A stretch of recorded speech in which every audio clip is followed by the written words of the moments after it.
तो हेलो बच्चों, स्वागत है आप सभी का राहुल एकेडमी की एक और बेहतर वीडियो में। तो प्यारे बच्चों, आज की इस वीडियो में हम लोग पढ़ने वाले हैं हिंदी व्याकरण के अति महत्वपूर्ण प्रश्न। ठीक है प्यारे बच्चों, यहाँ पर जो मैंने प्रश्न लिए हुए सभी सिलेक्टेड क्वेश्चन है, आपके प्रीवियस ईयर क्वेश्चन पेपर में पूछे गए हैं। ठीक है प्यारे बच्चों, यहाँ से जो हिंदी व्याकरण के जो क्वेश्चन आते हैं वो कम से कम आपके बोर्ड के एग्जाम में 2-2 नंबर के क्वेश्चन रहते हैं। ठीक है, तो प्यारे बच्चों, यहाँ पर जो हमारा हिंदी व्याकरण से संबंधित जो प्रश्न है वो है मुहावरा, ठीक है, और अनेकार्थी शब्द है और अनेक शब्दों के एक शब्द। ये 3 टॉपिक पर प्यारे बच्चों आज की इस वीडियो में हम लोग बात करने वाले हैं। और इन सभी क्वेश्चनों को तैयार कर लेना, आपके बोर्ड के एग्जाम में 50% तो यहाँ से तो फंस ही जाएंगे। ठीक है, तो चलिए बच्चों, बिना किसी देरी के आज की वीडियो को हम लोग शुरू करते हैं।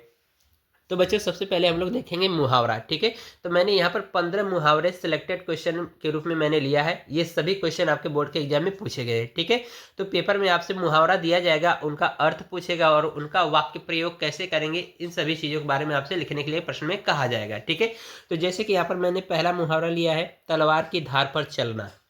ठीक है, तलवार की धार पर चलने का मतलब क्या है, इसका अर्थ क्या होता है कि प्यारे बच्चों जोखिम भरा काम करना। ठीक है, और इसका हम लोग वाक्य प्रयोग कैसे करेंगे, तो यहाँ पर कहा गया है कि हमारे देश के सैनिक हमेशा तलवार की धार पर चलते हैं। यानी कि हमारे देश के सैनिक जो है हमेशा क्या होते हैं, तलवार की धार पर चलते हैं, यानी कि जोखिम भरा काम करते हैं, हमेशा बॉर्डर पर तैनात रहते हैं हम सभी की रक्षा करने के लिए। ठीक है, तो इसलिए कहा जा सकता है कि हमारे देश के सैनिक हमेशा क्या है, तलवार की धार पर चलते हैं। ठीक है, अब इसके बाद अगला प्रश्न देखिए, इसमें कहा जा रहा है टका सा जवाब देना।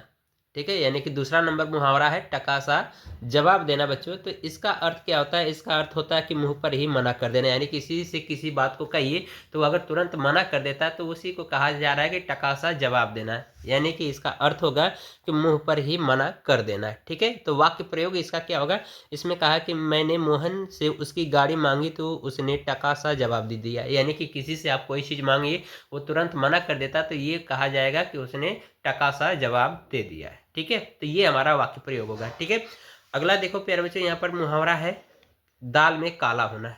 ठीक है, मोस्ट इंपॉर्टेंट, ये कई बार क्वेश्चन पूछा गया है। ये कक्षा 10 और कक्षा 12 के दोनों विद्यार्थियों के लिए प्यारे बच्चों इंपॉर्टेंट है, क्योंकि उनके भी हिंदी वाले पेपर में मुहावरा लिखने के लिए आता है। ठीक है, तो तीसरा मुहावरा देखिए लिखा है दाल में काला होना। दाल में काला होने का अर्थ क्या है, यहाँ पर देखिए लिखा गया है किसी बात पर संदेह करना या कुछ गड़बड़ होना। ठीक है, ये इसका अर्थ होता है कि किसी बात पर शक करना कह सकते हैं। ठीक है, या किसी बात पर संदेह करना, ये हमारा क्या होता है, इसका अर्थ होता है यानी कि काल में दाला होने का। ठीक है, तो इसका वाक्य प्रयोग हम लोग कैसे करेंगे, यहाँ पर देखिए लिखा गया है कमलेश ने जब अपना अकाउंट जांच की तो उसे दाल में कुछ काला लगा। यानी कि जब कमलेश नाम का एक व्यक्ति है, उसने जब अपना अकाउंट चेक किया तो उससे क्या महसूस हुआ कि दाल में कुछ काला, यानी कुछ न कुछ उसके अकाउंट में गड़बड़ी थी, तो इसलिए उसने सोचा कि कुछ दाल में काला है। ठीक है, ये चीज़ें।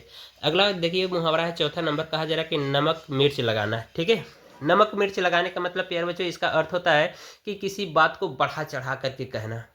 ठीक है, तो यहाँ पर देखिए अर्थ में लिखा गया है कि किसी बात को बढ़ा चढ़ा कर कहना। बात समझ में आ रही, तो इसका हम लोग वाक्य प्रयोग देखेंगे तो इसमें कहा जा रहा है कि उसने अपनी कहानी में नमक मिर्च लगाकर सुनाई जिससे सबको मजा आ गया। यानी कि अपनी कहानी में बढ़ा चढ़ा कर कहा, यानी नमक मिर्च लगाकर कहा, जिससे सबको सुन करके क्या हो गया, कहानी सुन के मजा आ गया। ठीक है, ये वाला देखिए 5वां नंबर, ये भी कई बार आपके बोर्ड के एग्जाम में पूछा गया क्वेश्चन है, हमेशा पूछा भी जाता है। ठीक है, तो इसमें देखिए लिखा है इसका अर्थ क्या है, यानी क्वेश्चन पहले देख लेते हैं। इसमें कहा है अपना उल्लू सीधा करना। ठीक है, यानी अपना उल्लू सीधा करना है, यानी कि इसका अर्थ होता है अपना मतलब निकालना। ठीक है, तो वाक्य प्रयोग क्या होगा कि इसमें लिखा गया कि आजकल के नेता केवल अपना उल्लू सीधा करने में लगे हैं। यानी कि कोई भी प्यार बच्चों, आजकल के नेता जो जीत जाते हैं तो फिर जनता को पूछते नहीं है। ठीक है, तो वो क्या होते हैं, वो अपनी ही झोली भरने में लगे रहते हैं। तो यानी कि ये कहा जा सकता है कि आजकल के नेता केवल अपना उल्लू सीधा करने में लगे हैं। ठीक है, चलिए अगला मुहावरा देखते हैं बच्चों। अगला मुहावरा है बच्चों अपने अपने मुंह मियाँ मिट्ठू बनना। यानी कि अपने मुंह मियाँ मिट्ठू बनना, यानी कि स्वयं की प्रशंसा करना है, अपने आप यानी स्वयं खुद की तारीफ करना। ये हमारा क्या होता है, इसका अर्थ होता है कि अपने मुंह मियाँ मिट्ठू होना, यानी स्वयं की प्रशंसा करना या स्वयं की अपनी तारीफ करना। तो प्यारे बच्चों इसका वाक्य प्रयोग क्या होगा, इसमें कहा जा रहा है कि अच्छे आदमियों को अपने मुंह मियाँ मिट्ठू बनना शोभा नहीं देता। यानी कि जो प्यारे बच्चों अच्छे आदमी होते हैं वे अपनी तारीफ खुद से करें तो वो उनके क्या होता है, शोभा नहीं देता। यानी कि वो हम कह सकते हैं कि अच्छे आदमियों को अपने मुंह मियाँ मिट्ठू बनना शोभा नहीं देता है। ठीक है, चलिए अगला देखते हैं हम लोग मुहावरा। अगला मुहावरा है बस यहाँ पर देखिए लिखा गया है कि अंधे के हाथ में बटेर लगना। मोस्ट इंपॉर्टेंट क्वेश्चन है, कई बार पूछा गया है। तो इसका अर्थ होगा प्यारे बच्चों अनाड़ी आदमी को सफलता प्राप्त होना। ठीक है, तो इसका हम लोग वाक्य प्रयोग कर सकते हैं प्यारे बच्चों। आप भी अपने से खुद से इसको लिख सकते हो। ठीक है, वाक्य प्रयोग अपने शब्दों में करना है। तो यहाँ पर देखिए लिखा है मैंने कि रामू मात्र 8वीं पास है, फिर भी उसकी सरकारी नौकरी लग गई, इसे कहते हैं अंधे के हाथ में बटेर लगना। ठीक है, फिर इसके बाद प्यारे बच्चों यहाँ पर अगला देखिए मुहावरा है 8वां नंबर, आंसू पीकर रहना। ठीक है, तो आंसू पीकर रहना इसका अर्थ क्या है यहाँ पर, दुख या कष्ट में भी शांत रहना। यानी कि कोई भी व्यक्ति है दुख या कष्ट में रह करके भी अगर शांत है तो वो कहा जाता है कि आंसू पीकर रहना। ठीक है, तो इसका वाक्य प्रयोग कैसे करेंगे, यहाँ पर कहा गया कि जब राकेश कक्षा में फेल हो गया तो वह आंसू पीकर रह गया। यानी कि कोई एक राकेश नाम का विद्यार्थी जो अपनी कक्षा में या एग्जाम में फेल हो गया तो उसने क्या किया, आंसू पीकर रह गया। ठीक है, यानी दुख में भी क्या किया, अपने को शांत रखा है। ठीक है, तो इस तरह से हम लोग वाक्य प्रयोग कर सकते हैं। 9वां क्वेश्चन देखिए, इसमें कहा जा रहा है आधा तीतर आधा बटेर। ठीक है, मोस्ट इंपॉर्टेंट मुहावरा है, कई बार पूछा गया है। तो इसमें कहा जा रहा है बेमेल वस्तुएं, यानी कि आधा तीतर आधा बटेर का मतलब कि कोई ऐसी दो चीजें जिनका कोई मेल ही नहीं है तो उसको हम क्या कह सकते हैं, बेमेल। तो हम कह सकते हैं आधा तीतर आधा बटेर, ये इसका अर्थ होगा। लेकिन वाक्य प्रयोग कैसे करेंगे, यहाँ पर लिखा गया है कि राजू के सिर पर अंग्रेजी टोपी और भारतीय पोशाक में आधा तीतर आधा बटेर लग रहा है। यानी कि एक राजू नाम का व्यक्ति है जो कि भारतीय पहनावा पहना है, यानी भारतीय पोशाक पहना, लेकिन सिर पर कौन सी टोपी लगा रखा है, अंग्रेजी टोपी लगा रखा है। तो इसलिए लोगों ने उसको कहा कि राजू आधा तीतर आधा बटेर लग रहा है। ठीक है, चलिए अगला क्वेश्चन देखिए। इसमें क्वेश्चन में कहा गया है 10वें नंबर में 19-20 का अंतर होना। 19-20 का अंतर का मतलब यार बच्चों बहुत थोड़ा सा अंतर होना। ठीक है, तो वाक्य प्रयोग क्या होगा इसका, देखिए इसमें कहा जा रहा है कि राम और श्याम की सूरत में बस 19-20 का फर्क है। यानी कि राम और श्याम नाम के दो व्यक्ति हैं। ठीक है, और दोनों के शक्ल और सूरत एक जैसी है, बस उसमें क्या है कि 19-20 का थोड़ा बहुत अंतर है। तो इसीलिए कहा जा रहा है राम और श्याम की सूरत में बस 19-20 का अंतर है। ठीक है, ये इसका वाक्य प्रयोग हो गया, आप भी अपने से लिख सकते हो। ठीक है, अगला चलिए देखते हैं मुहावरा। अगला मुहावरा प्यारे बच्चों 11वां नंबर, कलेजा मुंह का आना। यानी कि कलेजा मुंह का आना का अर्थ क्या होता है, भयभीत होना। ठीक है, यानी कलेजा मुंह तक आना है। अगर प्यारे बच्चों कोई खतरनाक वस्तु अगर हम अचानक देख जाते हैं तो हमारे हलक आ जाते हैं मुंह तक, हलक मतलब कलेजा। ठीक है, तो उसी को कह रहा है कि इसका अर्थ होता है भयभीत होना। ठीक है, तो इसका वाक्य प्रयोग कैसे करेंगे, तो यहाँ पर देखिए लिखा गया कि शेर को सामने देखकर सबका कलेजा मुंह में आ जाता है। अगर प्यारे बच्चों अचानक हम लोगों के सामने शेर आ जाए तो उसको देख करके हमारे हलक क्या होते हैं, या कलेजा मुंह तक आ जाते हैं। ठीक है, तो ये इसका क्या होता है, वाक्य प्रयोग होता है। अगला क्वेश्चन है प्यारे बच्चों 12वां नंबर, मोस्ट इंपॉर्टेंट क्वेश्चन है, इसको तैयार कर लेना। इस बार तो 100% आएंगे ही इनमें से क्वेश्चन सभी। ठीक है, तो यहाँ पर देखिए अगला क्वेश्चन है गागर में सागर भरना। ठीक है, गागर में सागर भरना प्यारे बच्चों इसका अर्थ होता है कि एक रंग ढंग पर न रहना। ठीक है, यानी एक रंग ढंग पर न रहना। ठीक है, यानी कि बात बात में बदल जाना। बात समझ में आ रही, तो इसका वाक्य प्रयोग क्या होगा कि उसका क्या भरोसा हुआ तो गिरगिट की तरह रंग बदलता है। तो गिरगिट प्यारे बच्चों क्या होते हैं, एक रंग पे नहीं रहते, यानी कि हमेशा वो क्या होते हैं, अपने रंग बदलते रहते हैं।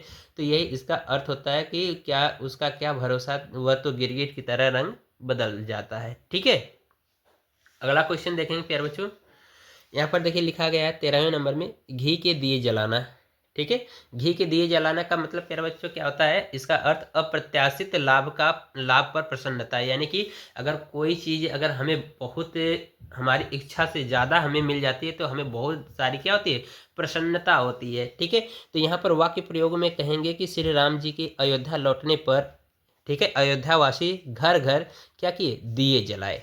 ठीक है, तो इस तरह से आप वाक्य प्रयोग लिख सकते हो। ठीक है, अगला क्वेश्चन देखेंगे। यहाँ पर अगले क्वेश्चन में कहा गया है बच्चों की छाती पर पत्थर रखना। ठीक है, छाती पर पत्थर रखना, या आप कह सकता है सीने पर पत्थर रखना। ठीक है, तो इसका अर्थ क्या है यहाँ पर देखते हैं। अर्थ में है प्यारे बच्चों कठोर हृदय, यानी कि छाती पर पत्थर रखने का मतलब क्या होता है, कठोर हृदय।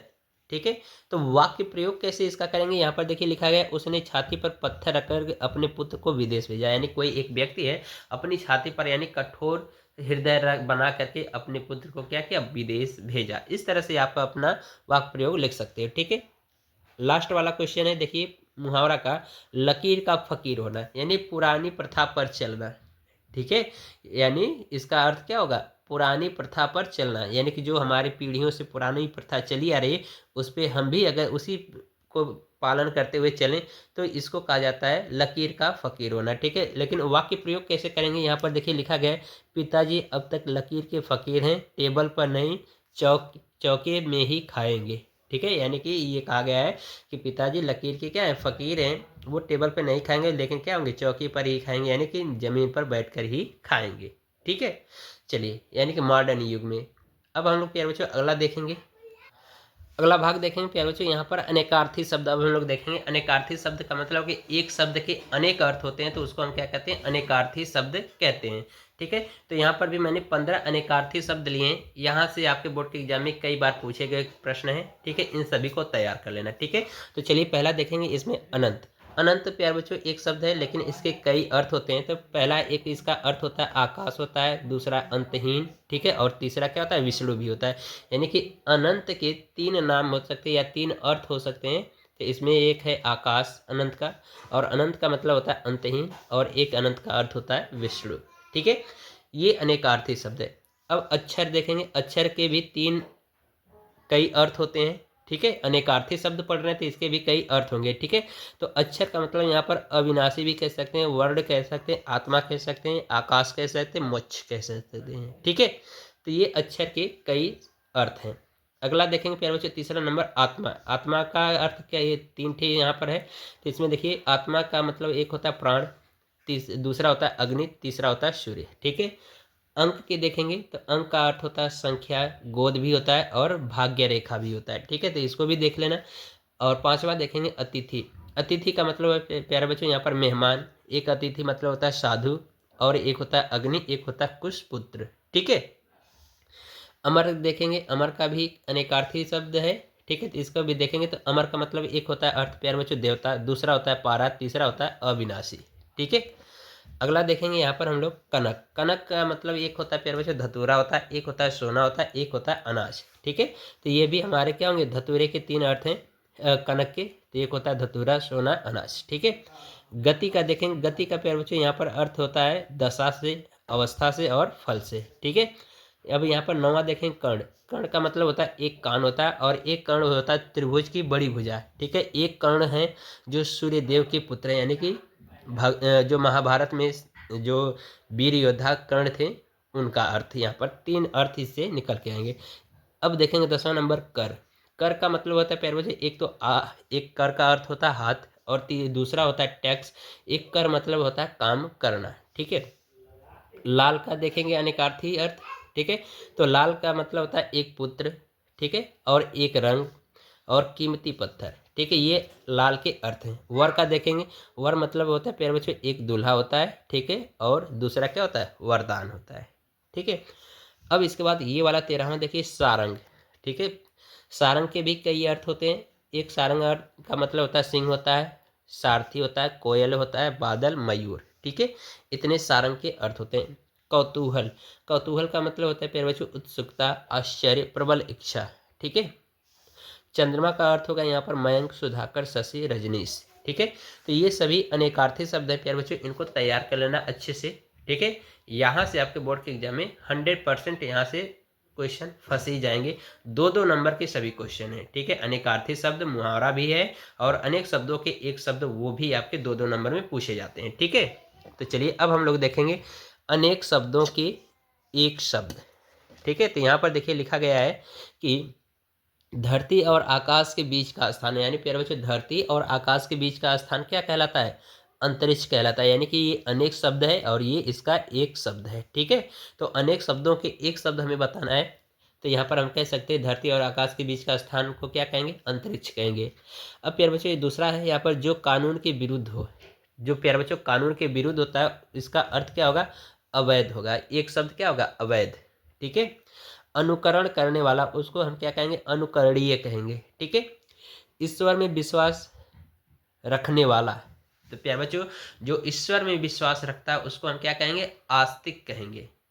ठीक है। लेकिन जस्ट इसी का उल्टा हो जाता है कि ईश्वर में विश्वास न रखने वालों को क्या कहेंगे, तो नास्तिक कहते हैं। ठीक है, ये आपको ध्यान रखना है। चलिए अगला हम लोग देखेंगे।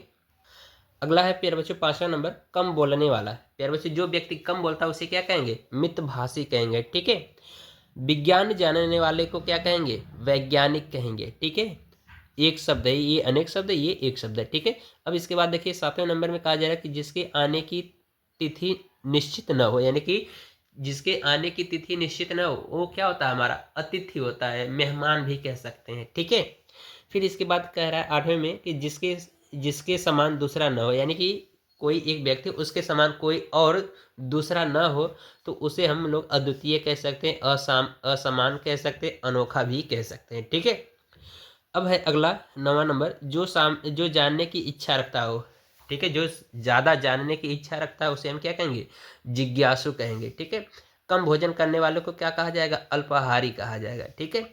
उपकार करने वाले को कृतज्ञ कहा जाएगा। ठीक है। दोपहर के पहले का समय, यानी कि दोपहर के पहले का समय प्यारे बच्चों उसे क्या कहा जाएगा, पूर्वाह्न कहा जाएगा। ठीक है। और दोपहर के बाद का समय क्या होगा, अपराह्न कहलाएगा। ठीक है, ये आपको याद रखना है। 13वें नंबर में देखिए कहा जा रहा है जिसे जीता न जा सके।